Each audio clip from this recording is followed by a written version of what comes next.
ભગવાન દત્તાત્રેય વિષ્ણુના 24મા અવતારોમાંના એક અવતાર ગણાય છે. આજે દત્તાત્રેય જયંતિ નિમિત્તે વિશેષ પૂજન અર્ચન સહિતના કાર્યક્રમો વડોદરાના વિવિધ દત્ત મંદિર ખાતે યોજવામાં આવશે.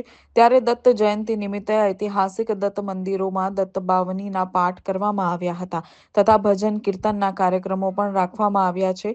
વડોદરાના કીર્તિ મંદિર ખાતે આવેલ શ્રી કુબેરેશ્વર મંદિર, જ્યાં કુબેર મહારાજની સમાધિનું સ્થાન છે.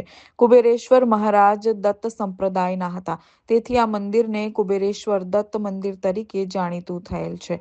આ મંદિર આશરે 300 વર્ષ જૂનું છે. આજે દત્ત જયંતિ નિમિત્તે મંદિરને રોશનીથી શણગારવામાં આવ્યું છે, જ્યારે ભગવાન દત્તાત્રેયની પ્રતિમાને પુષ્પથી શણગારવામાં આવ્યું છે. આજના દિવસે સવારથી જ વડોદરામાં આવેલ વિવિધ દત્ત મંદિરોમાં વિવિધ ધાર્મિક કાર્યક્રમો યોજવામાં આવી રહ્યા છે, જ્યારે સાંજે 7 વાગ્યેથી દત્ત જન્મ ઉત્સવ ઉજવવામાં આવશે. અવધૂત ચિંતન શ્રી ગુરુદેવ દત્ત.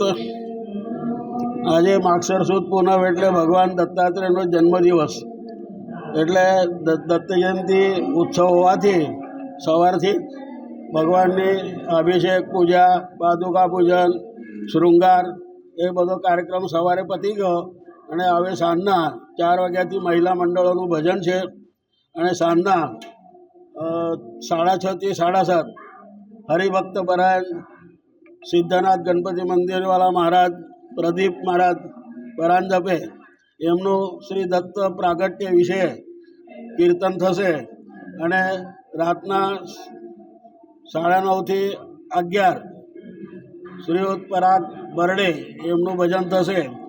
અને આ મંદિર 300 વર્ષ જૂનું છે અને બહુ પૌરાણિક મંદિર છે અને અહીંયા ભક્તોની મનોકામના પૂરી થાય છે અને અહીંયા દર ગુરુવારે ભક્તોની ભીડ બહુ જામે છે.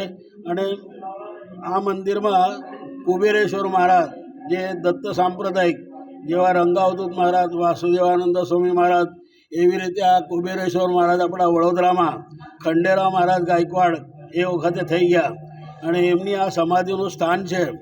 આજે દત્ત ભગવાનની સામે શિવલિંગ જે દેખાય છે એ શિવલિંગ એટલે સમાધિનું પ્રતીક છે અને આજે આ મંદિરને 300 વર્ષ થઈ ગયા છે અને બધા ભક્તોની મનોકામના પૂરી થાય છે. એટલે આજે દત્ત જયંતિ છે એટલે સાંજે સર્વ ભક્તોએ દર્શન કરવા માટે પધારવું અને તીર્થ પ્રસાદ લેવાની મહેરબાની કરું.